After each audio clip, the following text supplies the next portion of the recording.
Good old Phasmophobia. You know, what more can you ask for than ghost hunting?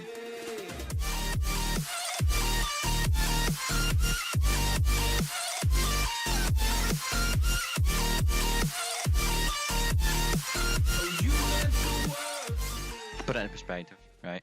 My good friend Kevin has a Twitch, plays a lot of VR games. Chekachi!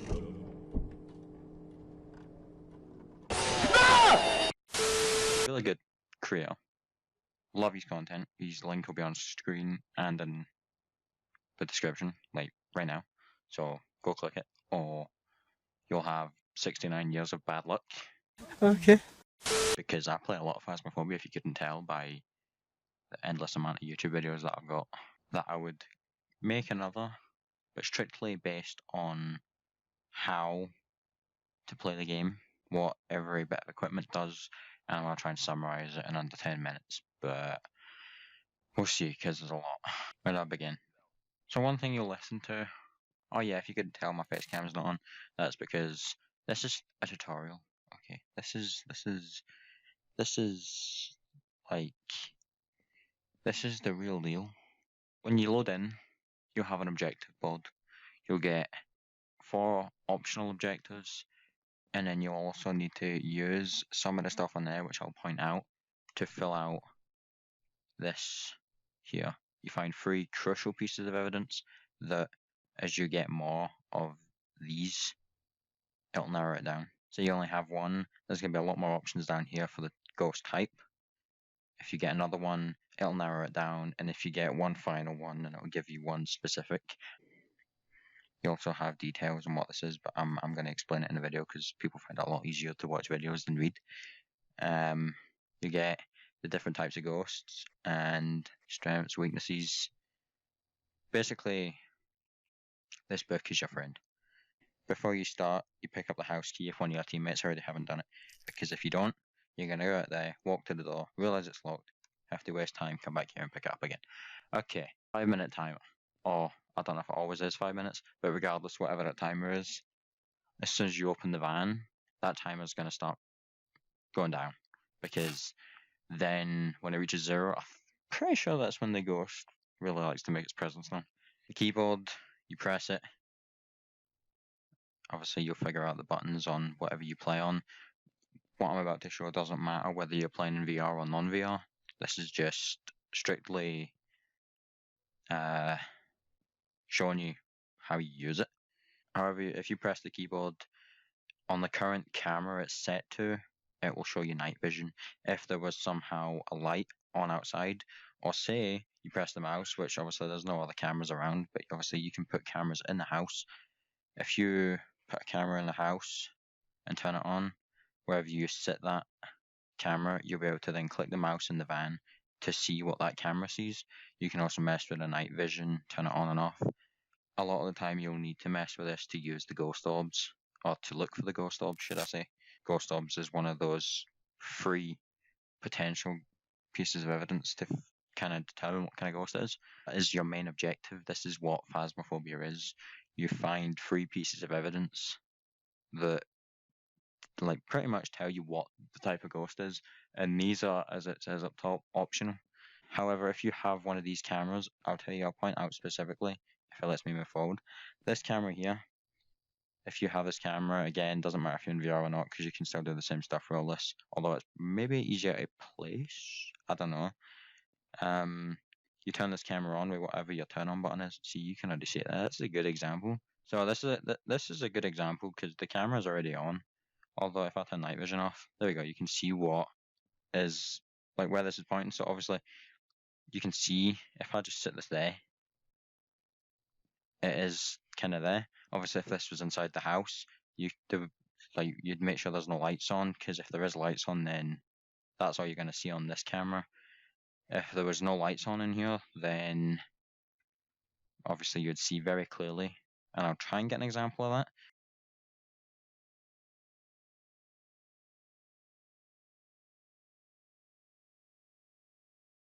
It is much easier with friends. Turn it on. Just remember to turn it on, because if you don't, then you're gonna need to go back and turn it on, which could risk you dying. That is this cleared up. That's, say, you might get an optional objective to take a picture of the ghost. See, capture a photo of the ghost. Or obviously, if your teammate dies, you're gonna need to go and take a picture of them. So take a picture of the ghost or your teammate or any evidence you find is with this. I don't know if this is visible because I got my headset on for 1 and 2 when I looked back on the stream from earlier this morning, early hours.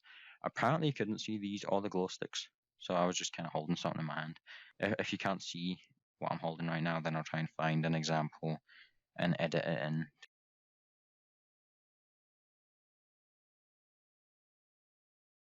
This one is to picture evidence, like such as the ghost, the bone, or your dead teammates. Picturing your teammates whilst they are dead gives them insurance. You'll get a description down here on the whiteboard. One investigating for you looks like the ghost name is Helen Garcia. So, if you, let me show you the spirit box. Where is it? This is the spirit box up here. So obviously you're gonna need to turn this on with whatever your button is. Obviously you'll know how to turn stuff on because it's pretty much the same for everything. Turn it on. Also, one thing which I messed up the early hours this morning was make sure in your settings before you go into a game, your audio settings are, like your microphone is set to whatever you want it to be set as, because I've got this microphone that's currently underneath the headset that obviously helps you hear me so well, whereas I've also got my other one plugged in, the one I use for streaming when I'm not using a VR. It's on a stand. If I was to have that one, then I would need to talk louder for that one to hear me. If obviously it would be a bit more of a struggle if it even picks me up, that is. So if you were to go into the house, turn the spirit box on, and say, Helen Garcia, are you here? That's just an example. Depending on if you find the room, then that would depend on your answer. Some other way to identify the room, like freezing temperatures on the thermometer up here. This will tell you, but a lot of the time, if this doesn't tell you, then I don't always pick this up strictly because either my teammate picks it up or it's just it's a visible piece of evidence. You know, it is below 0, and if it gets below 0, then you can breathe cold air. The way to identify the room is to use this, the EMF. EMF is like activity of the ghost. So as you walk around specific places around the house with this in your hand, turn it on. It's obviously on a 1. I'm pretty sure this goes by here as well. So obviously if it got to a 5, wherever you were, it would obviously go all the way up because this only goes up to 5, but this one goes up to 10. So if you've got a teammate sitting in the van, a lot of the time try to talk to them over the radio if you're not close to them. If it reaches 10, you'll notice it cuts out. And you can't hear your teammate. If you hear like a staticky noise and you look over here and see that's a 10, it's because the ghost is in hunt mode. The ghost will start hunting. But this helps because this is essentially this, but compact into that. So this only goes to 5, obviously, but if you find somewhere that EMF 5 is actually crucial evidence in the book, because obviously if you look for your evidence, you got EMF level 5, spirit box, that's like the first one that comes up. So obviously after you put that in, just make sure you fill in your evidence. That's one thing as well. Some people forget. Spirit box, which is this spirit box is, if you have it turned on, you'll see it give you a load of numbers. If I talk to it, I don't know if it's going to work in the van. Are you going to work? Are you here? See, it does work. So obviously in the van, it's not going to work. Like, it's not going to like give you something because obviously it says nothing detected, but that's because 1, you're in the van, 2, you're not in the house. You would obviously, if you were in the house, well, frozen. Okay, we're back. If you were in the house, you would see a word come up on this. It would be a word, and then you'd hear that word as well. So even if you didn't see and the spirit box was on, you didn't have it in your hand and it was just sitting down somewhere like this, because you can have it on sitting down, and you could hear the word anyway.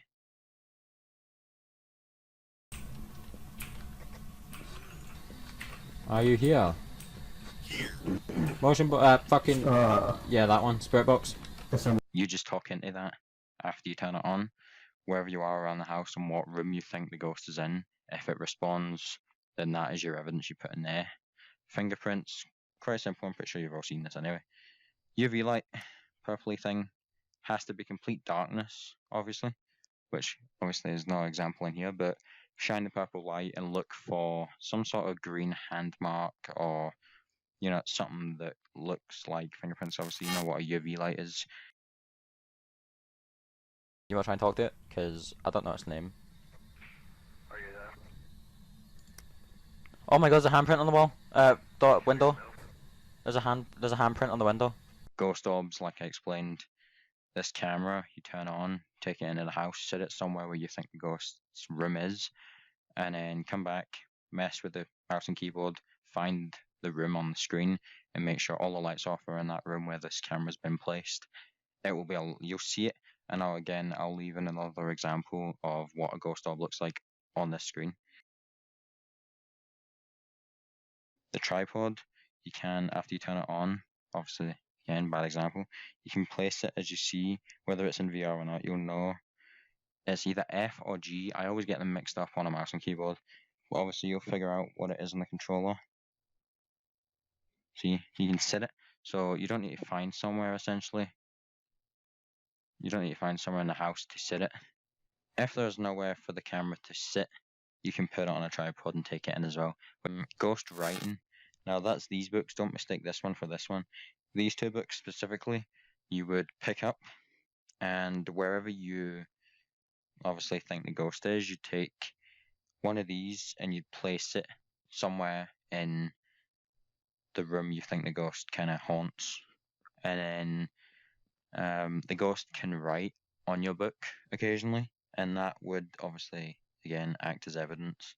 It can write like die, die, die, or leave or die, or very pleasant messages to say the least.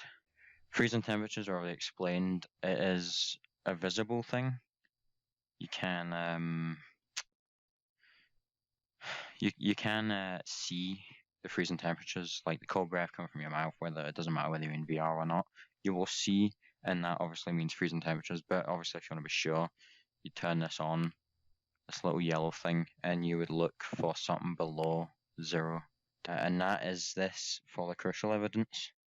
So out of everything I've just explained, you would basically load into a game like I've done just now. You would go and pick something, your teammate would pick something, but try not to pick the same things so that you can get the game done faster. A lot of the time when I'm playing with Callum, he'll take temperature and EMF. I would take spirit box, UV light, and maybe a camera, one of the two of them, it doesn't matter. And then as the game progresses and we can't find evidence for certain things, or maybe say we've had an EMF level 5, we'll come back, put the EMF down, and take another piece of evidence that can guide us to what type of ghost it is. This apparently is a 5-meter thing with it. Let me put this over here now. Apparently there's a 5-meter thing with this. Because obviously if it starts hunting when you use any of this evidence, say the spirit box, because like I said, using the name really does piss it off. If it starts hunting, if it's over 5 meters away, like 5 meters is the threshold apparently. Maybe it's 3 and 5 for one of the other ones. Make stop the ghost from hunting with the crucifix. It is obviously a lifesaver. Obviously, if you place it right. A lot of times I've thrown it and I've obviously not known how to use it fully, and I've died, which is lovely. See, a lot of this I've not really played with yet. I've not, done a lot of this. Say the candle as well. I know that salt is probably mostly used for the optional objectives, like get a ghost to walk through salt. Smudge sticks is obviously this thing over here. Cleanse the area with, cleanse where the ghost is, pretty much, with a smudge stick. That is another optional objective. The main ones you're looking for is the ones I pointed out that obviously appear in the book. Sanity pills, this little orange tub. If I had opened the van and went into the house by now, my sanity would be dropping, and it drops more if you are in the dark. So say you don't have a flashlight or your flashlight is off and you're sitting in the dark, Most of the time this will happen because the ghost is hunting. The activity will go to a level 10, the ghost hunts, and you need to turn your flashlight off when you're hiding so that the ghost doesn't find you. And even at that, it still can find you, because now in the beta update, the ghost can now open doors and wherever you're hiding. Motion sensor. This is quite self-explanatory. You pick it up, you go out, you place it somewhere. Again, only really an optional objective. This torch is different from this one. This longer one, obviously, this isn't as strong as this one down here, say. I'll grab this one as well. I mean, you can kind of see it. I mean, it would have been clearer if it was, say, darker. This is a stronger flashlight, which obviously is more beneficial, because obviously it lights more places up. If your sanity drops all the way down, then obviously that's a problem, because 0 sanity, you get more chance of dying. But basically, obviously you'd pick out your journal. It's Jai on a keyboard if you're playing non-VR. But one obviously thing to remember is that the optional objectives are optional. Don't focus on these first, I'd say. These things that are circled through, that we looked through: EMF level 5, spirit box, fingerprints, ghost orb, ghost writing, freezing temperatures.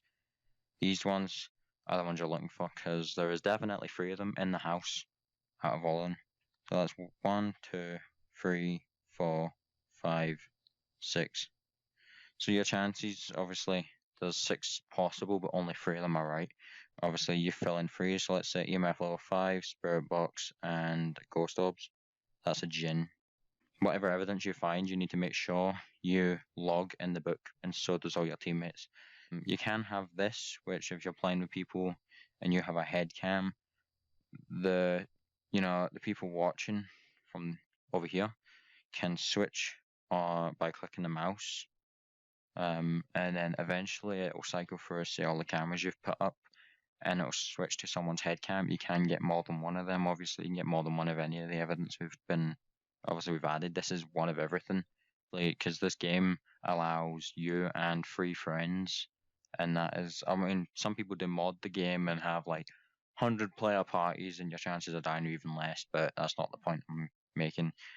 The real way of playing the game, you can have 4-player games, so you can buy 4 head cams, but that is mostly it. This is what Phasmophobia is. Obviously, if you only had EMF level 5 in here, it'd be a Phantom, Banshee, Djinn, Revenant, Shade, Oni, and that is it. Just by 1 piece of evidence. So obviously then you need to pick something. You could put obviously this down. It's crucial that obviously if you save, if you've got the evidence, you come back, put the EMF back down so you don't need to buy another one. If you die, obviously all the equipment you did add will need to be re-added. You'd lose all your equipment. Say you had cold breath or you detected freezing temperatures on this, you would then, again, that's if you survived, but even as a ghost, even after you die, you can still write in your book. You can do whatever. You can even trick your teammates, pick up things around the house and throw it at them just to traumatize them, just in case you get bored as a dead person. So say put freezing temperatures in, Phantom or a Banshee, so it narrows it down to 2. The objectives give you money per objective that you complete. It's just a bit more money. But obviously the last thing you want to do is have all your team die, you lose all your equipment, you don't get any money at all. To summarize Phasmophobia, pretty much, if obviously this has somehow helped, it gives you a bit more insight to all the evidence you need to find, then, share it with people and anybody else who might want to get into Phasmophobia. Obviously, this specifically I done as my good friend Kevin wanted to get into Phasmophobia when it is released on PSVR. This is what I dedicate my YouTube to a lot of the time. But yeah, subscribe, like, all that lovely jubbly stuff, and I will see you in my next horrifying, or maybe not horrifying, maybe just Phasmophobia. I'll see you.